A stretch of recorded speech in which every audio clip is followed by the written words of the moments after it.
Welcome to UG entrance examination by the 24/7 और आज के इस वीडियो सेशन में हम डिस्कस करने वाले हैं about CUET 2024 syllabus and pattern. So आज के इस वीडियो सेशन में हम हर एक छोटी सी छोटी चीज का डिस्कशन करने वाले हैं कि CUET में आपका मोड ऑफ एग्जामिनेशन क्या होता है, कितने लैंग्वेजेस में आप पेपर दे सकते हो, आपका CUET का एग्जाम कब होना है, या फिर आपके CUET में आपको कितने डोमेन्स चाहिए हैं, कितनी लैंग्वेजेस ले सकते हो, GT कंपलसरी है या नहीं कंपलसरी है, कैसे स्लॉट्स में पेपर होता है, पेपर का पैटर्न क्या रहता है और पेपर में आपके क्या एग्जामिनेशन बहुत हार्ड आता है या बहुत टफ आता है और कैसे कम टाइम में आप अच्छे से प्रिपरेशन अपनी कर सकते हो। Right, so let's get started. सबसे पहले हम आपको एक बेसिक स्ट्रक्चर बता देते हैं CUET के बारे में कि अगर आप CUET की प्रिपरेशन कर रहे हैं तो चाहे CUET UG हो या PG हो, दोनों की ही जो डेट्स हैं, एग्जाम डेट्स, वो अनाउंस कर दी गई हैं। आप बोलोगे कि मैम ये कैसे हो सकता है, अभी तक तो CUET का ब्रोशर आया नहीं, तो फिर डेट कैसे अनाउंस कर दी इन्होंने? तो मैं आपको बता दूं बेटा, जनरली ऐसा होता है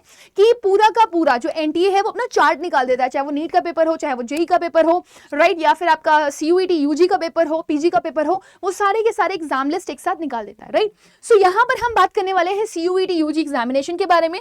कोई भी बच्चा जो 12th और इक्विवेलेंट पास्ड आउट है तो उसको CUET का UG का एग्जाम देने के लिए एलिजिबल माना जाता है। अब कई सारे बच्चे पूछते हैं कि मैम क्या इसकी कोई अपर लिमिट भी है, मतलब किस एज तक हम CUET का एग्जाम दे सकते हैं? सो CUET ने किसी भी तरह का कोई भी बार नहीं लगाया हुआ है आपकी एज के ऊपर, ना आपकी एज के ऊपर उसने बार लगाया हुआ है, ना उसने आपको इस चीज पर बार लगाया हुआ है कि आप कौन कौन से एग्जाम्स दे सकते हो। उन्होंने बोला है आपसे आपका जितना मन करे आप उतनी लैंग्वेजेस लो, आपका जितना मन करे आप उतने डोमेन्स लो, बस सब्जेक्ट्स आपके 10 से ज्यादा आप चूज नहीं कर सकते हो। Right, so CUET UG is one of the examination. अगर कोई भी बच्चा जो भी क्लास 12th में है या फिर जो 12th पास आउट कर चुका है, वो ये सोच रहा है कि उसका ड्रीम है सेंट्रल यूनिवर्सिटी में पढ़ना या उन यूनिवर्सिटीज में पढ़ना जो कि CUET UG के अंडर आती हैं, वो सारे के सारे बच्चे CUET का फॉर्म फिल कर सकते हैं और अपनी ड्रीम यूनिवर्सिटी जाने का सपना पूरा कर सकते हैं। राइट, अब CUET का फुल फॉर्म क्या है? It is common university entrance test. Earlier this was known as CUCET,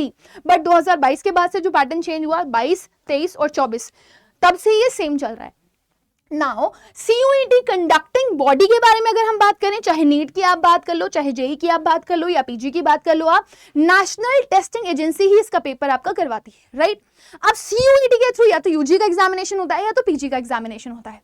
now अगर मैं एग्जाम फ्रीक्वेंसी की बात करूं तो काफी टाइम से ये इशू चल रहा था कि हम ये एग्जाम साल में 2 बार करवाएंगे। राइट, सो पिछले 2000 मतलब पिछले जो स्टार्टिंग ईयर था, CUET 2022 पहली बार हुआ था आपका, तब से अगर मैं बात करूं तब से ये बात चल रही है कि CUET को हम साल में 2 बार कंडक्ट करवाएंगे, बट अभी तक इस चीज का कोई निष्कर्ष नहीं निकला है कि CUET साल में 2 बार होगा।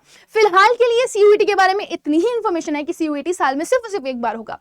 दूसरी इंपॉर्टेंट चीज, अगर मैं मोड ऑफ एग्जामिनेशन की बात करूं तो ये आपका ऑनलाइन पेपर है, आप ऑफलाइन पेपर नहीं देने जाएंगे, आपको पेज नहीं मिलेगा, आपको OMR शीट नहीं मिलेगी जिसे आपको फिल करना होगा, बल्कि आपके सामने एक कंप्यूटर होगा, कंप्यूटर पे आपको ऑप्शंस दिए जाएंगे कि आंसर टिक करो with the help of mouse.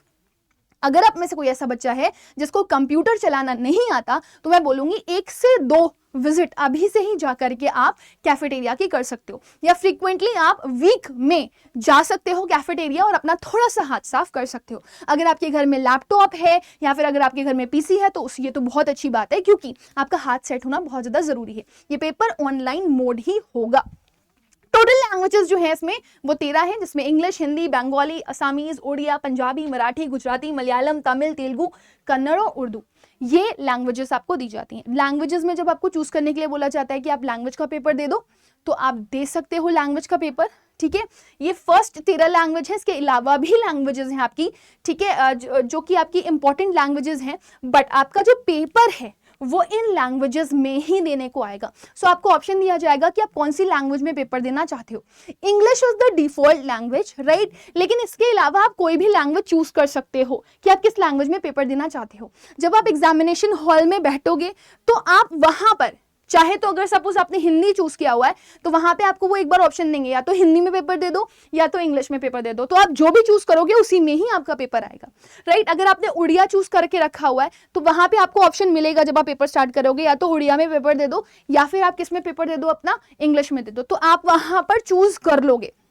एक और इंपॉर्टेंट चीज, कई सारे बच्चे बोलते हैं कि मैम क्या मेरा इंग्लिश लैंग्वेज का पेपर उड़िया में आएगा अगर मैं उड़िया लैंग्वेज भरूं अपने एग्जाम की तो ऐसा नहीं है।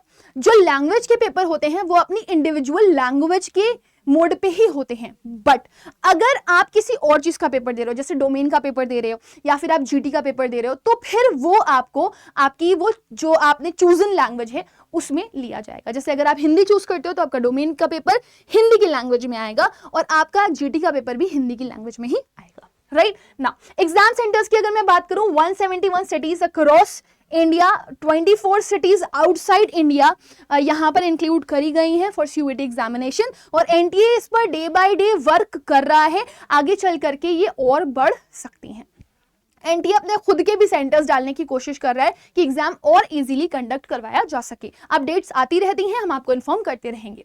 देन अगर मैं एक्सेप्टिंग कॉलेजेस की बात करूं तो 250 से ज्यादा यूनिवर्सिटीज हैं, including central, state, deemed, private universities. एक डीम्ड टू बी है और एक डीम्ड है, ठीक है, दोनों ही यूनिवर्सिटीज इसका पार्ट हैं।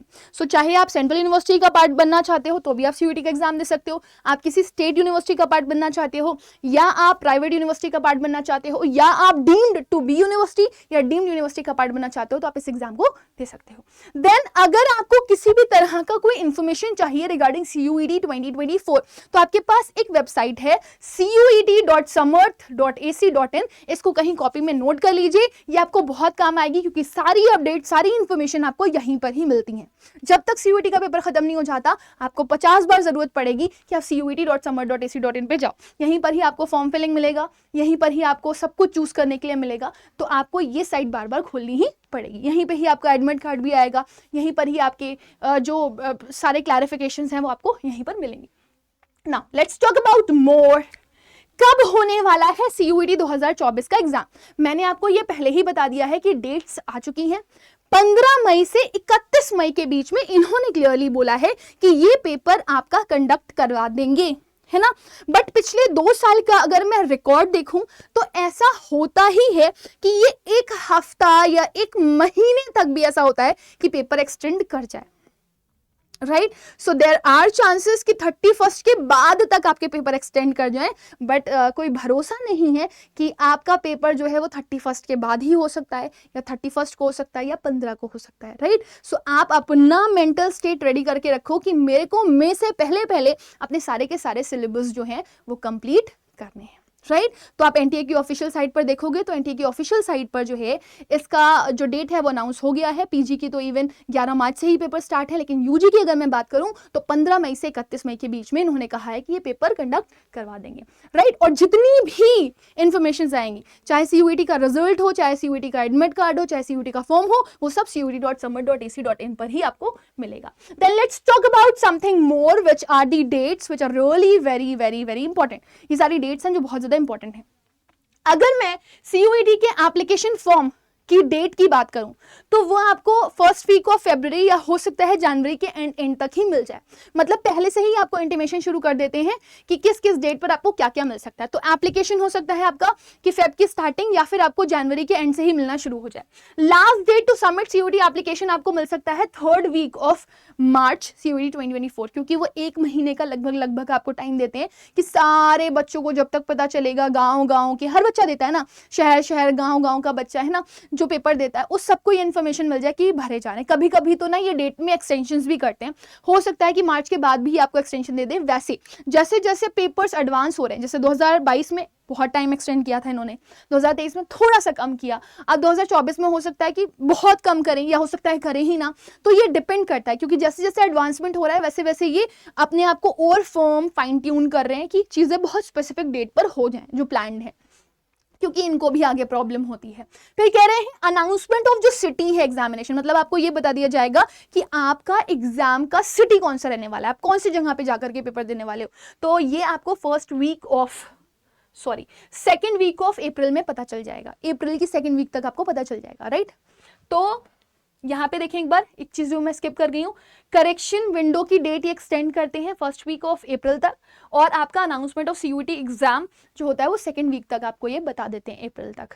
ठीक है, अब कई सारे बच्चे बोलते हैं कि मैम क्या मैं जिस सिटी में रहता हूँ उस सिटी के अलावा भी किसी और सिटी में फॉर्म डाल सकता हूँ? तो यस, आप बिल्कुल डाल सकते हैं। आपके पास चॉइस होती है कि आप कौन सी सिटी से एग्जाम देना चाहते हैं, तो वो आप सिलेक्ट कर सकते हैं। जो भी सिटी आप सिलेक्ट करते हैं उसी के हिसाब से ही आपको, उस चॉइस के हिसाब से ही आपको सिटी मिलती है। तो नंबर ऑफ चॉइसेस वो आपको देते हैं कि ये सिटी, वो सिटी, आसपास की सिटी। जैसे हम भी किसी का एग्जाम देते थे तो हम अपने यूपी के हैं तो हम लखनऊ, कानपुर, इलाहाबाद तीनों चूज करते थे, तो उसमें आसपास की ही सिटी में मेरा पेपर पड़ता था।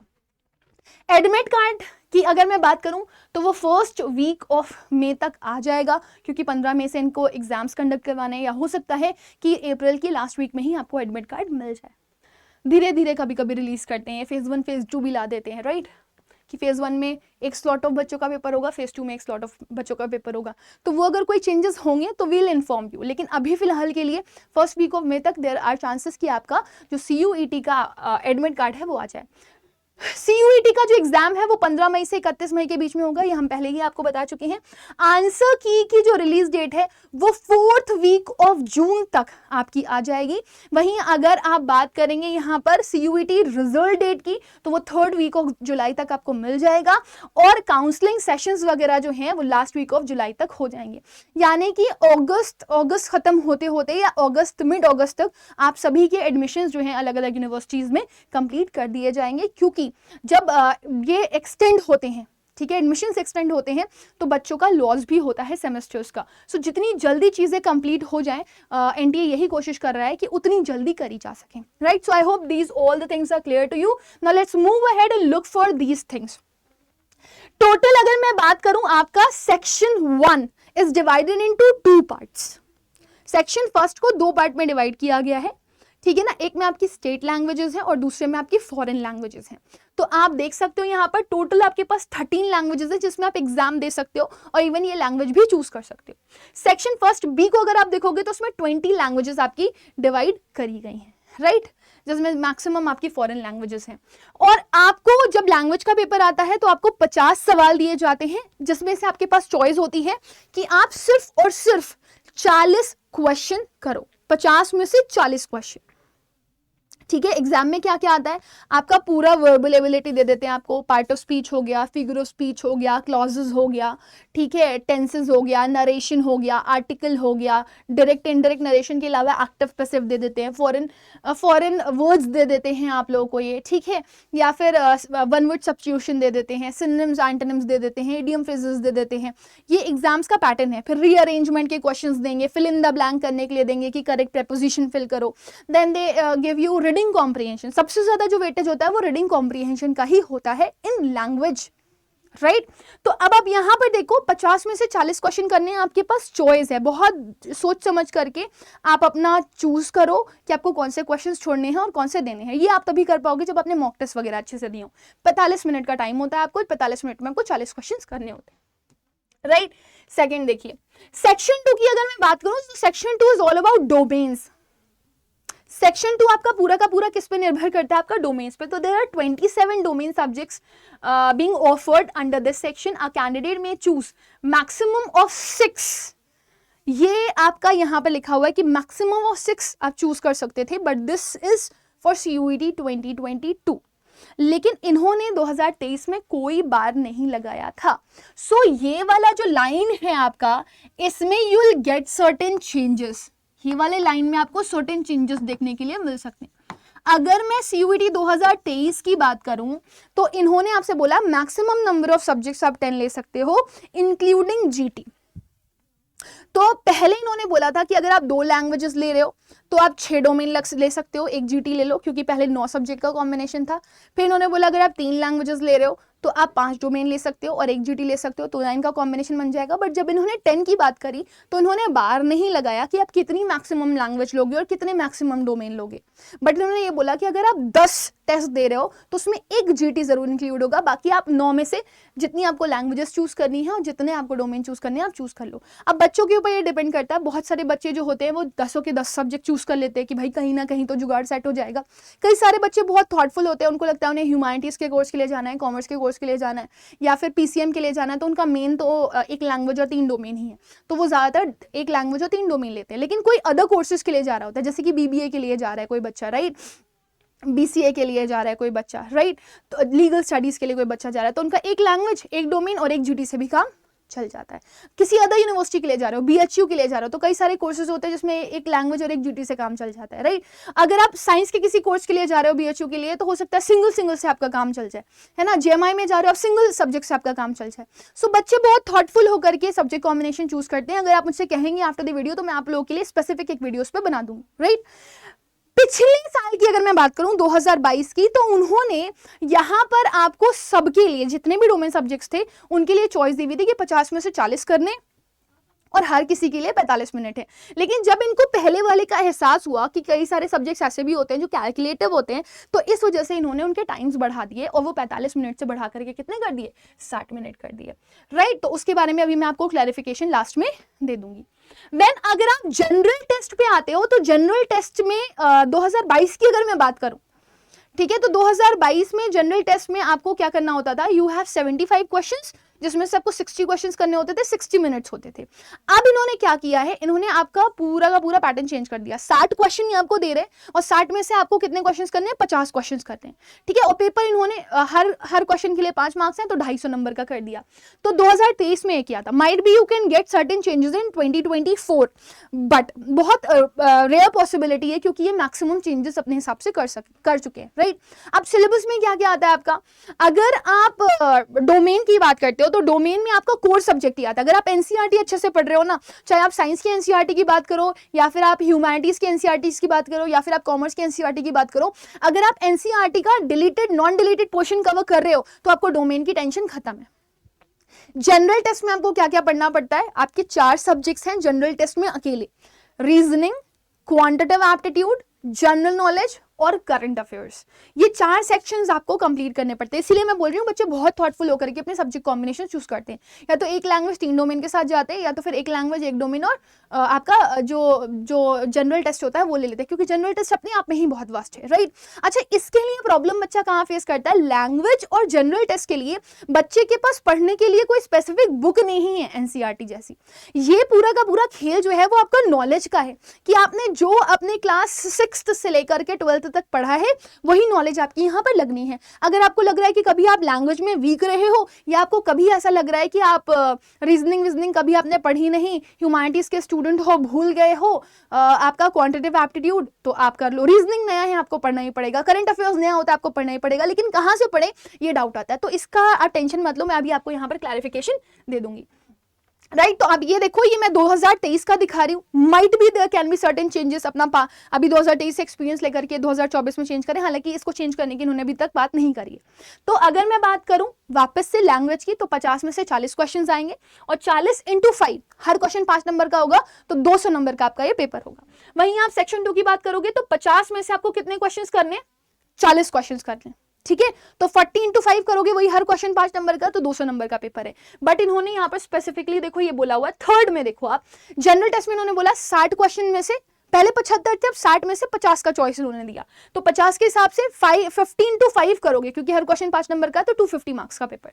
सो आप पेपर की कैलकुलेशन ऑफ मार्क्स देख सकते हो। यहाँ पे 200 मार्क्स का पेपर है आपका, ये 200 मार्क्स का पेपर है आपका, ठीक है। लेकिन आपका जो जीटी का पेपर है वो कितने मार्क्स का है, 250 मार्क्स का है, ठीक है। वेयर एज अगर आप देखो अकाउंटेंसी देख रहे हो ना, जो आपके थोड़े से कैलकुलेटिव पेपर है, accountancy, economics, physics, computer science, informatic practices, chemistry, mathematics, applied mathematics and general test, इनका ड्यूरेशन जो है वो आपका कितने मिनट्स का होगा, 60 मिनट का, ठीक है।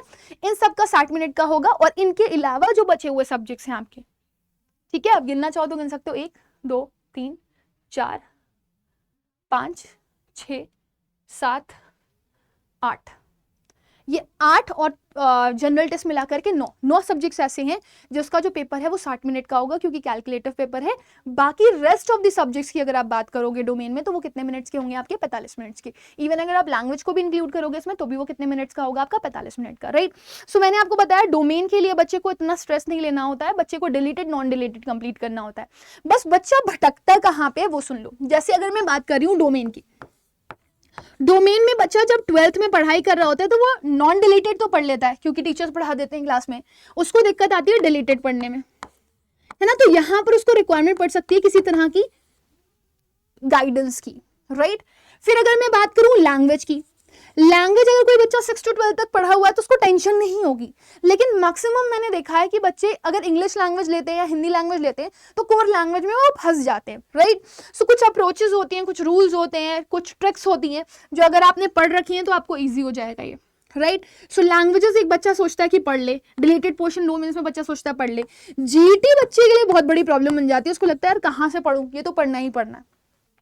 तो जीटी के लिए भी वो कोई ना कोई ढूंढता है, कुछ ना कुछ ढूंढता है। सो अगर आप एक ऐसे बच्चे हो जो सीयूईटी में लैंग्वेज प्रिपेयर कर रहे हो, लैंग्वेज में भी इंग्लिश लैंग्वेज या हिंदी लैंग्वेज प्रिपेयर कर रहे हो और आपको लग रहा है यार पता नहीं क्या आ जाएगा और मेरे मार्क्स कम हो गए तो मैं तो नहीं पहुंच पाऊंगा। अब जैसे ड्रीम यूनिवर्सिटी बच्चों की जनरली या तो दिल्ली जाना होता है, सेंट्रल यूनिवर्सिटीज ही होती है।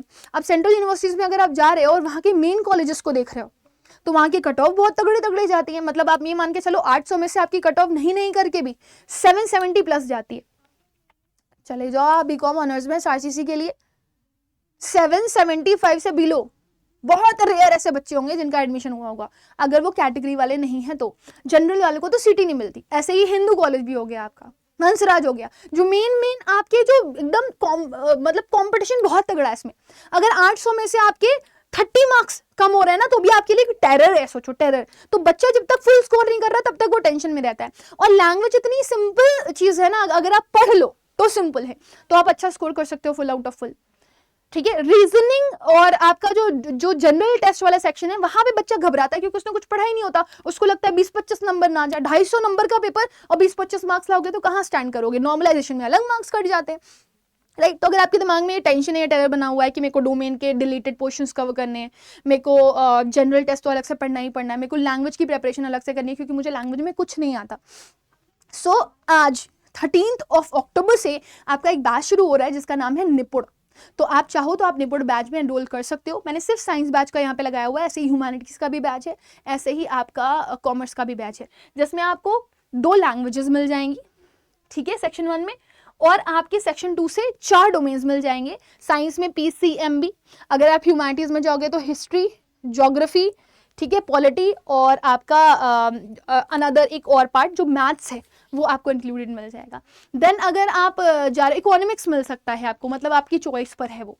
सेक्शन 3 में जाओगे तो आपका इकोनॉमिक्स, बीएसटी, ठीक है, और आपका अकाउंटेंसी, ये तो मिलेगा ही मिलेगा, प्लस मैथ्स इंक्लूडेड मिल जाएगी। जनरल टेस्ट भी इसमें इंक्लूडेड है, राइट। सो ये सारी चीजें आपको निपुण बैच में मिल रही है। ये बैच आपको 6799 का दिख रहा है, इतनी बड़ी कॉस्ट आपको 6799 जो दिख रही है ना, वो सिर्फ ये क्लासेस टीचर से पढ़ करके नहीं मिलेगी, आप इन क्लासेस को रिकॉर्डेड भी एक्सेस कर सकते हो, ठीक है ना। अब इसके बाद आपको जरूरत किस चीज की पड़ेगी, यार मेरे को क्वेश्चन प्रैक्टिस करने हैं, तो क्वेश्चन प्रैक्टिस के लिए हम आपको ई बुक्स दे रहे हैं जिसमें कम से कम नहीं करके भी 1500 क्वेश्चंस आपको प्रैक्टिस करने के लिए मिल जाएंगे, राइट।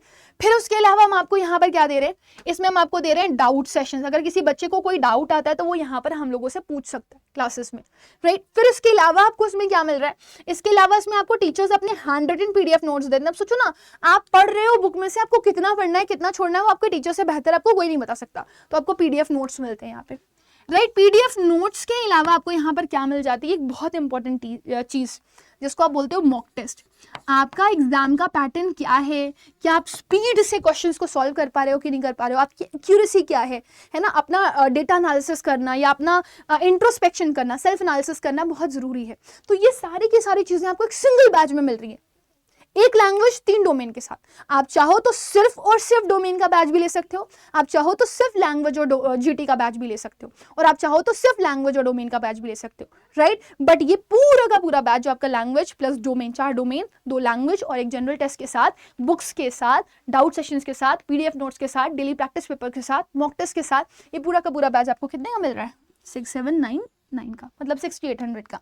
बट अगर आपको लग रहा है दिस प्राइस इज क्वाइट ज्यादा तो आप कोड यूज कर सकते हो Y484, आपको इस पे मैक्सिमम डिस्काउंट मिल जाएगा। और डिले मत करिए, डिले मत करिए क्योंकि जितना लेट स्टार्ट करेंगे उतना आपका बैकलॉग होगा। तो अक्टूबर 13 से आपका ये बैच शुरू हो रहा है, यानी कि आज से। तो आप अगर आज से ही पढ़ाई करेंगे तो आपके लिए बहुत ही परफेक्ट होगा, राइट। अब इधर आइए महापैक में। महापैक में ऐसा क्या है, तो महापैक में बहुत शानदार चीज आपको मिलती है। महापैक आपको इस कॉस्ट पर मिल सकता है। महापैक में क्या होता है, महापैक में ना बच्चे जैसे फॉर्म कैसे फिल करना है नहीं पता, आइडिया नहीं है, कंफ्यूज होते हो, राइट। आपको चाहिए कि नहीं, मेरे को जब तक एग्जाम नहीं हो जाता रिवीजन पे रिवीजन मिलता रहे, मल्टीपल रिवीजन सेशंस चाहिए, और प्लस आपको किताबें चाहिए, प्रिंटेड बुक्स चाहिए, प्रिंटेड बुक्स। सो वो आपको कहाँ मिल जाती है? महापैक में। तो महापैक आपका अवेलेबल है for PCB also, PCM also, humanities also, commerce also, सब कुछ। अब आपको अगर ये लेना भी है तो आप कहाँ से लोगे जा करके, वो मैं बता देती हूँ आप लोगों को। सपोज आप यहाँ पर जा रहे हो, आप इस पे गए, आप अड्डा की ऐप पर चले जाओ, अड्डा 24/7। जैसे ही आप अड्डा 24/7 की ऐप पर जाओगे, यहाँ देखो, आप ऑल कोर्सेज पे गए, अंडरग्रेड एग्जाम पे गए, सीयूईटी में गए, ये महापैक है, ये साइंस का है, ये सीयूईटी कॉमर्स का है, ये सीयूईटी आर्ट्स का है, ये सीयूईटी लैंग्वेज जनरेटर्स का। आप में से कोई भी बच्चा ऐसा है जो पोस्ट ग्रेजुएशन की प्रिपरेशन करे, आपके भैया दीदी ऐसे, तो आप उनको सजेस्ट कर सकते हो कि पोस्ट ग्रेजुएशन के भी कोर्सेज अवेलेबल है। सपोज मैं किसी पे भी चली गई, मैं आर्ट्स पे चली गई, देख रहे हो, ये है महापैक विद बुक, और ये रहा आपका कंप्लीट बैच ऑफ निपुण। ठीक है, सो अगर आप इस पे जाते हो, ये 6799 का दिख रहा है। If you are using the code Y484, देखो अगर आप ये कोड यूज कर रहे हो Y484, तो आपको देखो ये बैच कितने का मिल जा रहा है? 6639 रुपीज का। अगर आपके पास कॉइन्स वगैरह हो तो आप वो भी यूज कर सकते हो। अगर आप में से कोई बच्चा महापैक लेने के लिए सोच रहा है, महापैक लेने के लिए सोच रहा है, तो महापैक के लिए भी आपको क्या करना है? ऑल कोर्सेज में जाना है, अंडरग्रेड में जाना है, महापैक के लिए चले जाओ, कोई भी महापैक उठा लो, ये महापैक देख रहे हो, ये मैंने सिंगल उठाया, आप ह्यूमैनिटीज सबके लिए जा सकते हो। आप इस पे कोड यूज करोगे Y484, कितने का बैच है? 9349, 11,000 का बैच है, ऑलरेडी आपको डिस्काउंट मिल रहा है। अगर Y484 लगा देते हो तो आपको और डिस्काउंट मिल जाएगा, 9129 रुपीज का बैच मिल जाएगा। 11,000 से सीधे आपको 9129 रुपीज का बैच मिल रहा है, और अगर आप कॉइन्स यूज कर लोगे तो 9,000 अराउंड का ये बैच आपको मिल जाएगा। ठीक है, आपने अगर क्विजेस वगैरह दिए हुए हैं अड्डा की ऐप पे फ्री में, तो आपको मिल जाता है। सो जाओ, मेहनत करो और रिजल्ट दो। आई बिलीव कि आप सभी लोग रिजल्ट दे सकते हो और काफ़ी अच्छा कर सकते हो। इसमें एक सेकेंड मैं कोड वापस लगा देती हूँ। जैसे ही लगाओगे 9129 रुपीज़ का आपको ये बैच पड़ेगा। So can you see this? बाकी कोई डाउट हो आपका, कोई कन्फ्यूजन हो, आप मुझे बताइए। आई होप कि मैंने मैक्सिमम डाउट्स आप लोगों के सॉल्व कर दिए हैं through this. So this is the code, and for this one, if you want to go for this one, only निपुण batch, if you are feeling like खाली निपुण बैच लेना है, so आप वो भी ले सकते हो। आप यहाँ पर देख सकते हो निपुण बैच आपको कितने का मिल जा रहा है? 6639 रुपीज़ का। बट आई बिलीव कि अगर कोई बच्चा फिनेंशियली साउंड है तो वो सिंपल महापैक के लिए जा सकता है, जो उसको काफ़ी ज़्यादा बेनिफिशियल रहेगा। राइट, तो मैं इसको थोड़ा सा नीचे कर लेती हूँ। ये है कोड, आप यूज़ कर सकते हैं। अगर आपको सिर्फ मॉक टेस्ट चाहिए, सिर्फ बुक्स चाहिए, तो आप ये भी कोड यूज़ कर सकते हैं, Y484। ठीक है, तो इसी के साथ मैं सेशन एंड करूँगी। तब तक के लिए bye, take care and God bless you all.